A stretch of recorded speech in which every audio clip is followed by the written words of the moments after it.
Hello YouTube, this is Gene again with GeekyAsianDad. Today I have quite a dilemma. I wanted to have Porterhouse steaks for dinner tonight, so I took the steaks out of the freezer, put them in the fridge like you're supposed to do. Unfortunately, when I came back home, they're not thawed out. They are a little bit thawed out, but they're still raw. You can still see icicles still on there, and it's just not something that you want to put on the grill. So what I'm going to try to use is my sous vide to save so I can have dinner tonight and still have a very flavorful, completely cooked through Porterhouse without being burnt on the outside and raw all along the bones. So I'll show you my recipe. Okay, with Porterhouse steaks, I just like to keep it as simple as possible. I just use kosher salt, sprinkle, and since these are about 1.5 pounds, I want to make sure they have a lot of good salt on it. I'm just going to coat one side because what happens is, because they're frozen, the salt's just going to fall off. Black pepper. I just put a little bit because I don't like too much because it starts to burn. And garlic powder. From what I saw on all the YouTube channels, you want to use powdered garlic. Couple pats of butter on each side.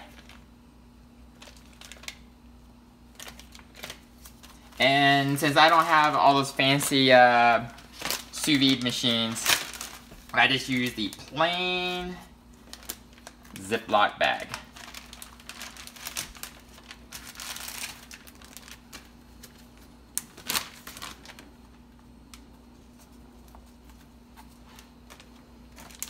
As you can see, it's a little bit thawed out, but it's definitely not something I want to put in the on the grill.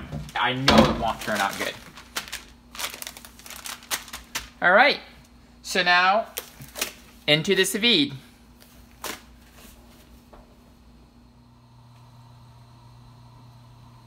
Okay, I have my sous vide at 130. Yes, I know that's probably a little bit cooler than most people. I like mine at medium rare, but also I still enjoy the grilling aspect of it, so I usually will grill it just slightly longer. So let me just make sure it doesn't spill over. Then the next one, I make sure the bag is over because I just go with the water displacement method. Because sometimes, since I don't have it actually vacuum bagged, I just put a plate or a little bowl in there just to make sure I weigh them down. Because otherwise, if they float, they don't really cook properly or sous vide properly. You can see they're frozen. It immediately starts bringing down the temperature. All right, see you in about 2 hours when we start to grill. All right, it's been just under 2 hours. I've sous vide these steaks. They were frozen. So now I am going to, oops, let me turn this thing off. Because they're frozen, they probably have a little bit more juice than normal. So let me just do this. Alright, so according to sous vide, they're probably done. But I like the whole grilling of it. So let's go outside and let's grill it. Here we go. This is where I like grilling it a little bit more than the standard sous vide. I do the whole traditionally. I put it on the hot side. Boom, it's hot. Set it. I'm going to set the timer. Boom, boom. Like most grilling, I would usually cover it to be indirect heat. I don't want the fire to just burn it up. You can see I have the entire grill hot. 30 seconds per side, just like my ciabatta. That is now 23 seconds, 25, 30. Alright, I take it. I move it to the other side. Ow, it's hot.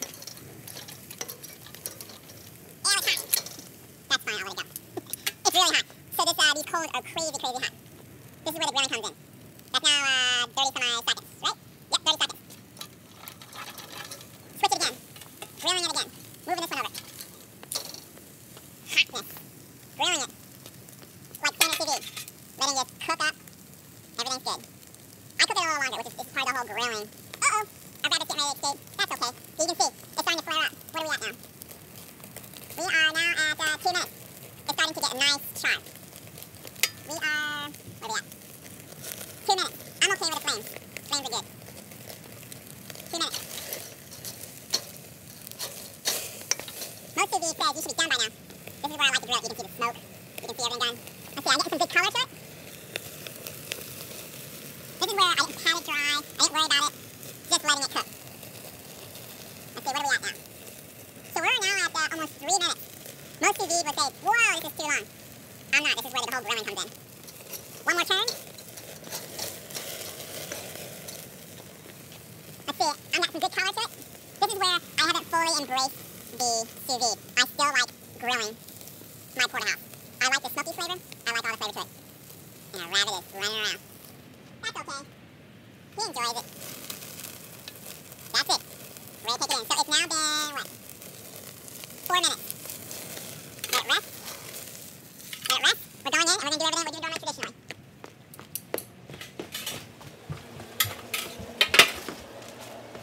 Okay. As you can see, these steaks are beautifully charred.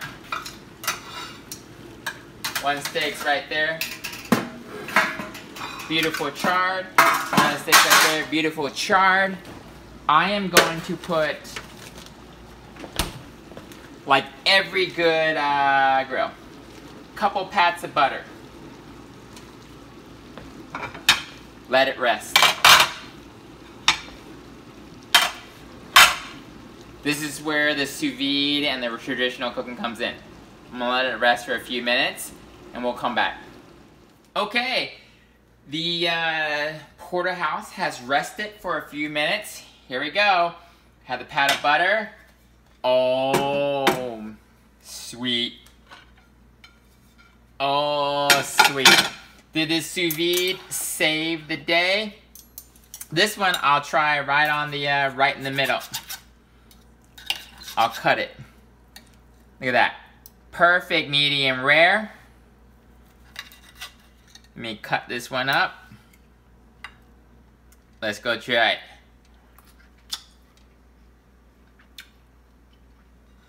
Wow, it's delicious.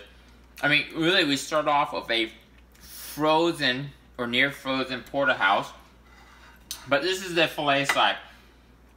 So let's try the strip side. Let's see how it is. Perfect.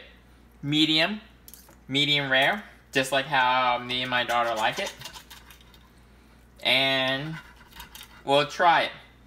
Again, let's see how it tastes. This is delicious. Porterhouse. Delicious in normal. But if you're ever caught in a situation where your meat is still frozen, haven't fully thawed, do it sous vide. And then do it your traditional way. I haven't fully embraced sous vide because I'm a traditional person. I like the barbecue. I like the way it all cooks. Again, this is Gene, Geeky Asian Dad, coming to you. Subscribe, comment, leave suggestions. Thank you.